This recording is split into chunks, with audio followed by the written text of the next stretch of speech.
I think it's safe to say that change is on my agenda. Change for good. So, Prince William has taken charge of the royal household and kicked Queen Camilla out of Balmoral after a secret recording exposed what she had been planning behind closed doors. This was not a disagreement over protocol. It was not another tense family argument that could be hidden behind palace walls. The recording revealed a plan involving Charles's health, William's authority, Catherine's future, and the public image of who would lead the monarchy next. By the time a protection officer opened the Bentley outside the castle, Camilla was in tears, Catherine was frozen in disbelief, and William was still holding the tiny black device that had brought the entire scheme into the open. The wildest part is that none of it began with an investigator, a leaked document, or a palace insider speaking to the press. It began with a microphone that nobody remembered to switch off. 11 minutes of conversation were captured. 11 minutes that would turn a Scottish reception rehearsal into the moment William decided Camilla could no longer remain at Balmoral. The recording touched the question nobody inside the palace wanted discussed aloud. Who would control the royal household if the king stepped back from more duties? Camilla believed she already had the answer. William did not know it yet, but by the following morning, that answer would force him to make the most explosive decision of his royal life. The crisis began at exactly 6:50 p.m. inside the Palace of Holyrood House in Edinburgh. Staff were rehearsing for a major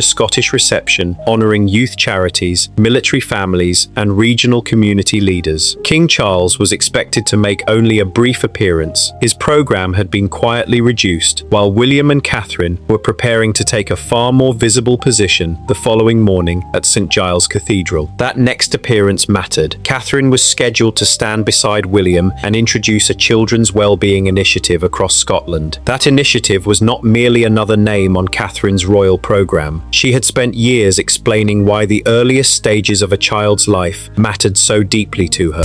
People often ask me why I focus my time on early childhood. Well, the answer is because I care deeply about making a positive difference. That was the work Catherine had travelled to Scotland to carry forward. She was preparing to stand before children, parents, and community leaders with a cause she genuinely believed in. Yet behind another palace door, Camilla's office was discussing how to move her away from the centre before she ever reached the cameras. Camilla had been assigned the opening remarks for the Holyrood House reception. Before she stepped onto the platform, a palace sound technician clipped a small black wireless microphone beneath her jacket. He checked the level, adjusted the signal, and listened as she rehearsed the speech. Everything went smoothly. Camilla finished, thanked the staff, and walked away from the platform toward the adjoining morning drawing room. Nobody switched off the microphone. At first, the technician barely noticed. Voices continued through his headphones while he worked across the audio desk. Camilla was speaking with her private secretary and a visiting reputation advisor. The conversation sounded ordinary. They discussed Charles's shortened appearance, changes to the next morning's schedule,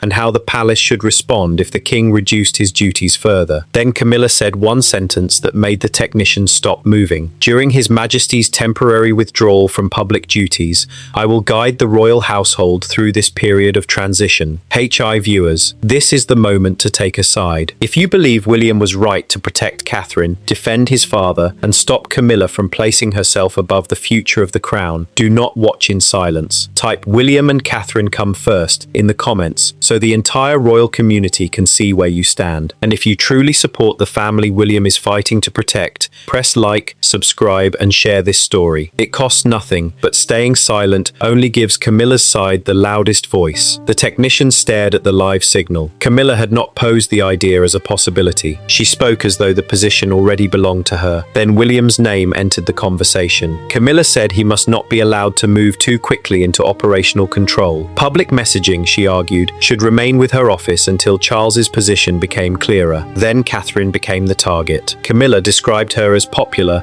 but too emotional to stand at the center of a delicate transition. She said her own office should remain the stabilizing force between the king and the heir. That phrase changed the meaning of everything the technician had heard. This was no longer routine planning. It sounded like Camilla was preparing to stand between Charles and William at the exact moment the crown was beginning to depend more heavily on its future king. The conversation then turned to St. Giles Cathedral. Camilla suggested the official running order could be quietly revised so that after Charles's shortened appearance, she would remain at the centre instead of William and Catherine. One advisor hesitated, then asked whether William would object. For several seconds, the room went silent. Papers shifted, a chair moved. Then Camilla gave the answer that would soon be played inside Balmoral before the entire family at dawn. Once William heard it, there was no going back. The advisor did not soften the question.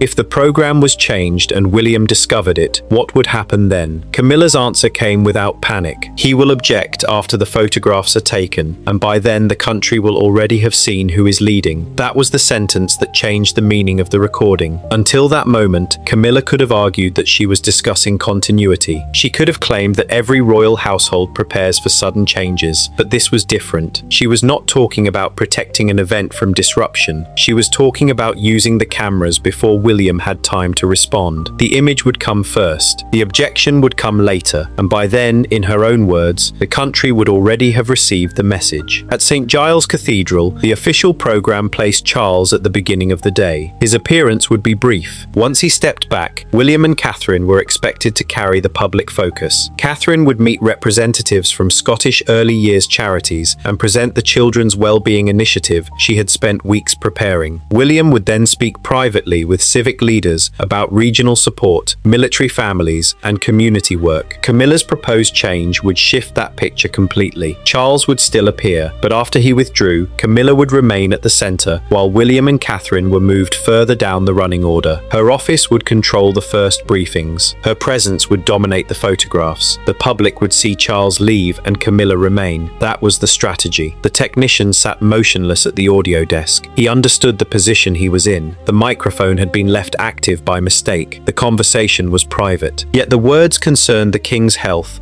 the heir's authority, and a planned change to a major royal program. Switching off the feed would stop him hearing more. Deleting it would erase what had already been captured. Releasing it publicly would break palace security rules. So he chose the only path that protected the institution without turning the recording into a public leak. He saved the live feed. The technician removed his headphones, checked the timestamp, and secured the 11-minute audio file. He did not contact Camilla's office. He did not warn the private secretary inside the room. Instead, he followed security procedure and asked for the senior protection officer at the rehearsal. The officer arrived expecting a technical problem. He found something else. The technician explained what had happened. Then he played the section involving William, Catherine, and St. Giles. The protection officer listened once. Then he asked for the beginning. This time, neither man spoke. They heard Camilla say that she would guide the royal household. They heard her insist that William must not move too quickly. They heard Catherine described as too emotional. Then came the words about standing between the king and the heir. The officer ordered the file secured immediately. No copies were sent through ordinary email. No message was left with a junior aide. The recording was transferred through a protected palace channel and delivered to William's private secretary late that evening. The physical microphone pack was retained because its serial number matched the recorded channel.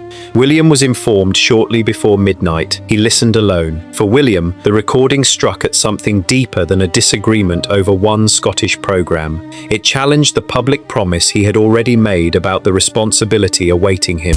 I commit myself to serve you all, King, country, and Commonwealth. God save the King.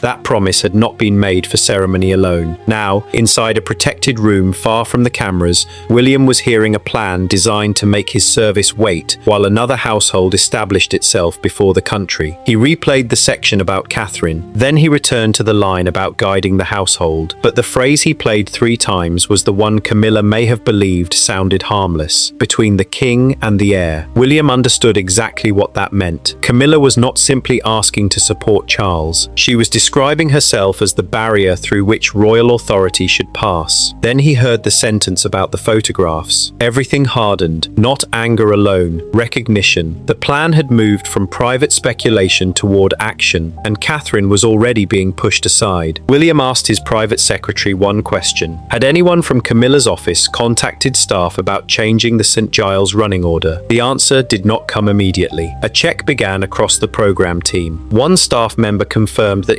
formal questions had already been raised about whether Camilla should remain in the principal position after Charles left. No formal alteration had been approved. Nothing had been printed, but the idea from the recording had already moved beyond the morning drawing room. Someone had started testing the plan. William did not telephone Camilla. He did not confront Charles in the middle of the night. He requested an urgent family meeting at Balmoral the following morning and instructed that everyone affected be present: Charles, Camilla, Catherine, Anne, Edward, Sophie. William also gave one final instruction. The microphone pack was to be placed in the center of the Balmoral library table before anyone entered. By sunrise, the smallest object in the room carried the greatest weight, and Camilla still did not know William had heard her voice. Dawn reached Balmoral, but inside the castle there was no calm. The library had been prepared. Curtains were partly drawn. A fire burned low. 7 chairs faced a long table, and in the center sat the small black transmitter. Charles entered first. He looked tired. He had expected a private discussion about the Scottish programme, not a family gathering called at William's insistence. Camilla came in beside him. Catherine arrived with William. Anne, Edward and Sophie took their places. Nobody touched the microphone. That silence made it feel larger. William remained standing until the doors closed. A protection officer stayed outside. No secretaries were invited in. There would be no prepared explanation and no careful language to soften what was coming. Catherine watched her husband. She knew the look on his face. He was not uncertain. He was holding himself still. Camilla glanced at the transmitter, then at William. She asked why the family had been brought together and why security equipment was sitting on the table. William waited until Charles had taken his seat. Then he said an audio file had been recovered from the Holyrood House rehearsal. Camilla's expression shifted, only slightly, but Anne saw it. William explained that the microphone beneath Camilla's jacket had remained active after she left the platform. The signal had continued into the morning drawing room. The conversation had been recorded and secured under protection protocol. Charles turned toward Camilla. She said nothing. William told the room that everyone present needed to hear the recording before the Scottish programme continued. Then he pressed play. At first came ordinary sounds. Papers moved. A chair scraped across the floor. Camilla's voice was calm as she discussed Charles's reduced schedule and the need for continuity if his public duties were scaled back. Then the sentence came. Camilla declared that during the king's temporary withdrawal, she would guide the royal household through the transition. Edward looked down at the table. Sophie turned toward Charles. William did not take his eyes off Camilla. The next section was worse. Her voice said William must not be allowed to move too quickly into operational control. Public communication, she argued, should remain with her office until the king's position became clearer. Catherine's shoulders tightened. She had known the meeting concerned something serious. She had not known she was about to hear a private plan built around limiting her husband. Then her own name filled the room. Camilla described Catherine as popular, but too emotional to stand at the center of a delicate transition. She said her office should remain the stabilizing force between the king and the heir. Catherine raised one hand toward her mouth. William saw it. So did Charles. Camilla interrupted. She said the recording was being presented without context and that advisors often discussed several possible arrangements. William lifted a hand toward the speaker. The recording continued. Camilla proposed that the St. Giles running order be quietly revised. Charles would appear briefly, then she would remain in the principal position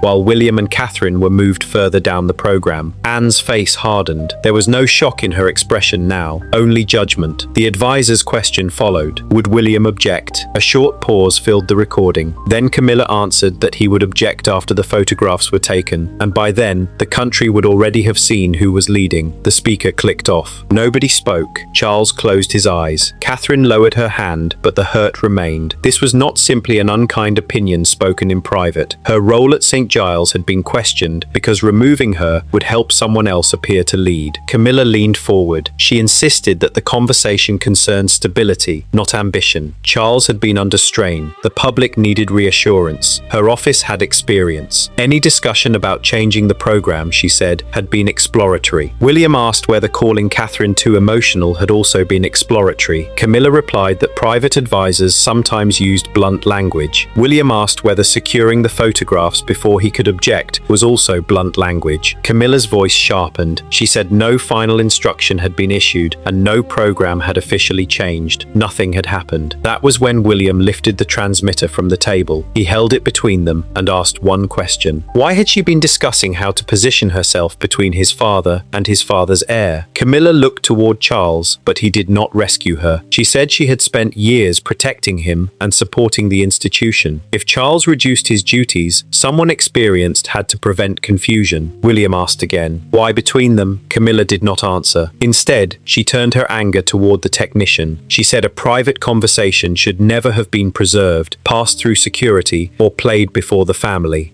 Someone had listened to words never intended for public ears, and that person, she argued, had created the crisis. The room changed. William rose slowly from his chair, and for the first time that morning, Camilla understood the recording was no longer the only thing she had to fear. William did not raise his voice at first. That made the room feel tighter. He stood with the transmitter and looked at Camilla. The accusation against the technician changed him. Until then, he had allowed her to explain. He had allowed her to call the conversation hypothetical, private, incomplete. But blaming the person who had followed security protocol was different. It showed that she was more concerned with how the evidence survived than with what it revealed. William told her that protecting Charles did not require delaying the heir. It did not require pushing Catherine aside. And it certainly did not require changing a public program before the people affected could object. Camilla tried to interrupt. William did not let her. He said stability was not created by controlling photographs. It was not created by deciding who the country should see before the family had agreed on who should lead. And it was not created by placing one office between the King and the Prince of Wales. Every sentence landed cleanly. Charles remained seated. The tension in his face had deepened. He looked less like a monarch judging a dispute, and more like a husband being forced to confront words he wished he had never heard. Camilla turned toward him. She said William was allowing anger to replace judgment. She had spent years supporting Charles, she argued, and no one in that room understood the daily pressure surrounding the king better than she did. If she had discussed continuity, it was because someone had to think beyond emotion. The word hung there, emotion. Catherine looked away. William noticed. That was the moment his restraint ended. He told Camilla never to use Catherine's composure against her again. Catherine had stood beside the family through illness, pressure, public scrutiny, and duty. He had not asked to be placed above anyone. She had simply prepared to carry the role assigned to her. Camilla, on the other hand, had discussed removing her before the cameras arrived. Anne shifted slightly in her chair. It was the first movement she had made in several minutes. Camilla insisted the program had never been formally changed. William replied that the attempt mattered, the intention mattered, the belief that he could be informed after the photographs mattered most of all. Then Camilla made her final appeal. She said Charles should decide what happened next. The room turned toward the king. For several seconds, he said nothing. The silence stretched beyond comfort. Camilla waited for protection. William waited for an answer. Catherine kept her eyes lowered. At last, Charles looked at Camilla and asked one question. Were you planning to alter tomorrow's program without William's consent? Camilla answered that schedules changed constantly. Staff explored options. Nothing was final. Charles repeated the question, this time more slowly. Camilla said the discussion had been misunderstood. She still did not say no. That silence answered everything. William set the transmitter back on the table. Then he pointed toward the library door. Get out, Camilla. You do not use my father's health to place yourself between him and his heir. No one moved. Camilla stared at him,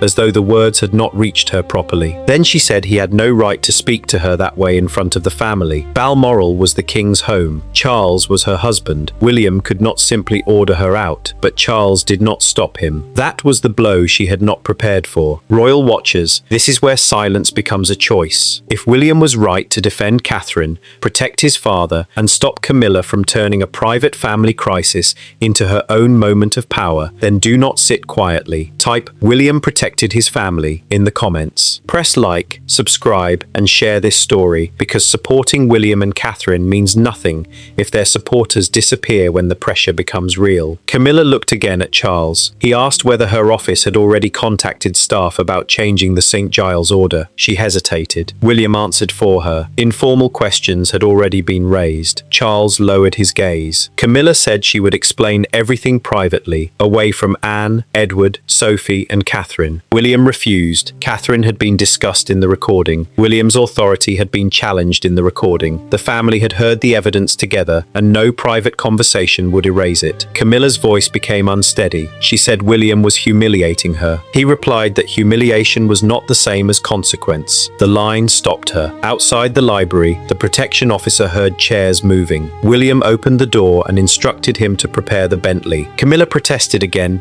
but the officer had already turned toward the corridor. Anne remained seated. Edward looked toward Charles, waiting for him to reverse the order. He did not. Catherine rose beside William, shaken but composed. Camilla stood alone at the far end of the table, staring at the transmitter as though it were the only object in the room. Then the sound came from outside. A car engine started in the Balmoral forecourt. The library doors opened, and the argument moved into the corridor. Camilla walked first, but not by choice. Her steps were quick, uneven, driven by the knowledge that every person behind her had heard the same recording. William followed with the transmitter in his hand. Catherine remained close to him. Anne came last, silent and watchful. Outside, the air over Balmoral was cold enough to sharpen every breath. The Bentley waited near the entrance with its rear door open. A uniformed protection officer stood beside it, his expression fixed. Staff near the forecourt had already stepped back. Nobody had been told what happened in the library,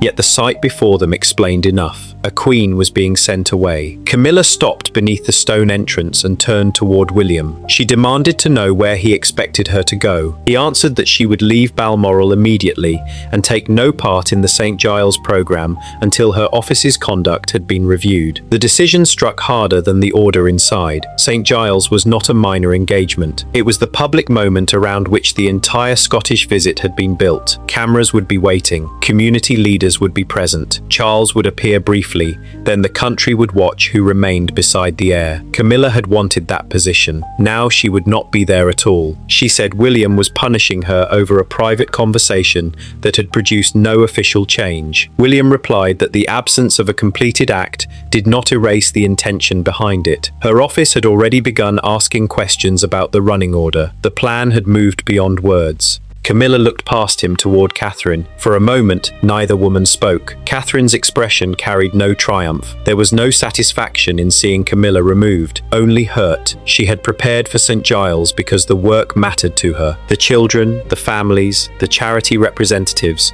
all of them had trusted the program placed before them. Yet while Catherine focused on the purpose of the visit, Camilla had been discussing how to use that same event to make her appear weak. That was the betrayal Catherine could not ignore. Camilla tried another argument. She said experience mattered during an unstable period. William had the title of heir, but titles did not automatically create judgment. Catherine's popularity, she added, could not replace the knowledge required to hold the institution together. William's face changed. He stepped closer, still holding the transmitter. Experience without loyalty becomes manipulation. The forecourt went still. Camilla reached toward the device. Perhaps she wanted to inspect it. Perhaps she wanted it out of William's hand. Whatever the reason, he moved it beyond her reach. That single movement exposed everything. The small black pack had followed her from Holyrood House to Balmoral. It had sat between the family and the library. Now it remained with William as Camilla stood beside an open car door, unable to reclaim the one object that had preserved her own words. Anne watched from the entrance. She did not defend Camilla. She did not ask William to reconsider. Her silence carried the weight of a verdict. Anne had spent a lifetime around royal duty. She understood disagreements, rival households, and private frustrations. But this was different. Camilla had attempted to turn uncertainty around Charles into an opportunity to shape the succession in public view. Catherine placed one hand against William's arm, not to stop him, to steady him. Inside the castle, Charles remained away from the forecourt. He had not reversed William's decision, but he could not bring himself to watch Camilla leave. His absence said more than any public statement could have done. Camilla's voice broke as she insisted Charles would never approve of this humiliation. William answered that Charles had asked her a direct question twice, and she had refused to answer it twice.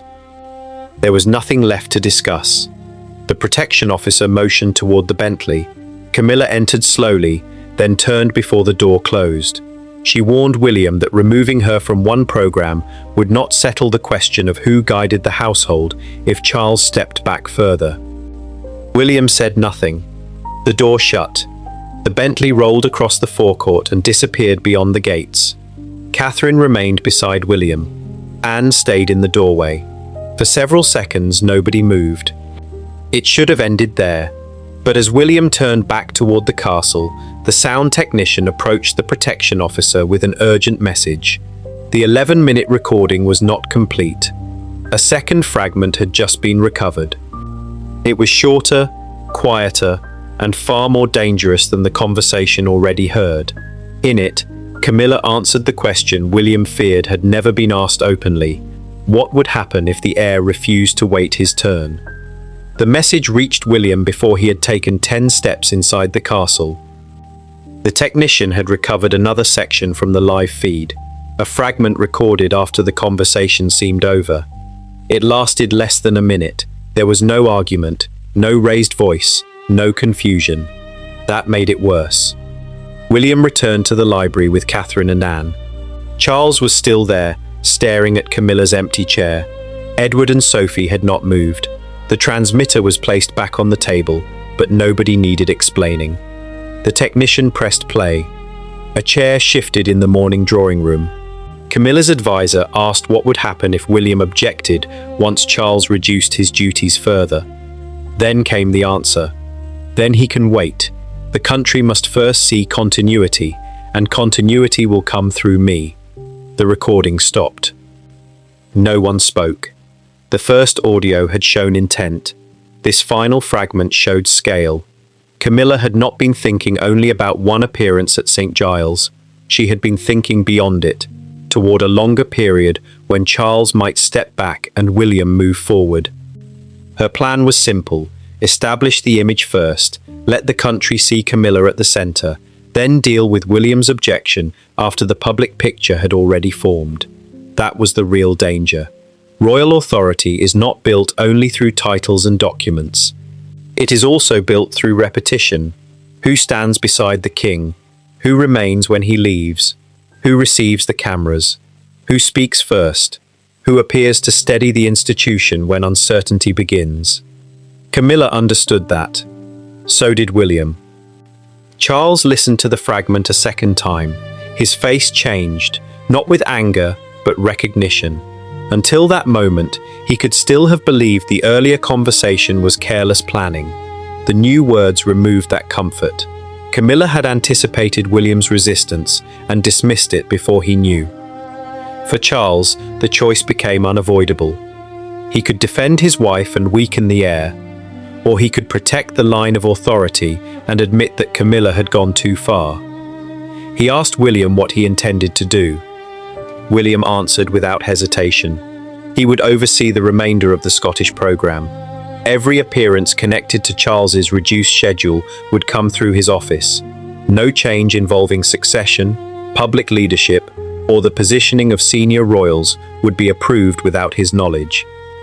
Charles looked toward Catherine. She had remained quiet through most of the confrontation, but her role now carried a different meaning. She was no longer simply attending St. Giles beside her husband. Her presence had become the clearest rejection of the plan recorded at Holyrood House. Charles gave his approval, not loudly, not proudly, but clearly. William would take control of the programme. Camilla's office would have no authority to alter it. The next morning, St. Giles Cathedral filled with civic leaders, charity representatives, military families and guests. Charles arrived for his shortened appearance as planned. He spoke briefly, acknowledged the work being done across Scotland, and stepped away from the centre. The cameras turned. William remained. Catherine remained beside him. There was no confusion over who had been trusted to carry the day forward. Catherine met the early years representatives and presented the Children's Wellbeing Initiative. William spoke with civic leaders. Together, they moved through the programme without hesitation and without Camilla. Her absence became the loudest image of the morning. No public explanation mentioned the recording. No announcement described what had happened inside Balmoral. To the crowd, it looked like a simple schedule change. To those inside the household, it was the first visible sign that William's authority had crossed a line it would not cross back over. Camilla still had her title. Charles was still king. But the machinery had shifted. The 11 minutes captured at Holyrood House had done more than expose private remarks. They revealed fear. Fear of losing influence. Fear of Catherine's growing position. Fear that William would step forward before Camilla had secured a place for herself in whatever came next. And William answered that fear with a decision. No one would use Charles's health to control the succession. No one would remove Catherine in secret. No one would tell the country who was leading before the heir himself had been consulted. Royal watchers, if William was right to put his father, Catherine, and the future of the crown before Camilla's ambition, type William stood his ground in the comments. Press like, subscribe, and share this story, because support matters most when a family is being tested. But the Balmoral recording may not have been the final secret. In the next video, another document surfaces from Camilla's office, and one handwritten instruction beside Catherine's name suggests a St. Giles plan began days earlier than anyone realized. Do not miss what that single note says.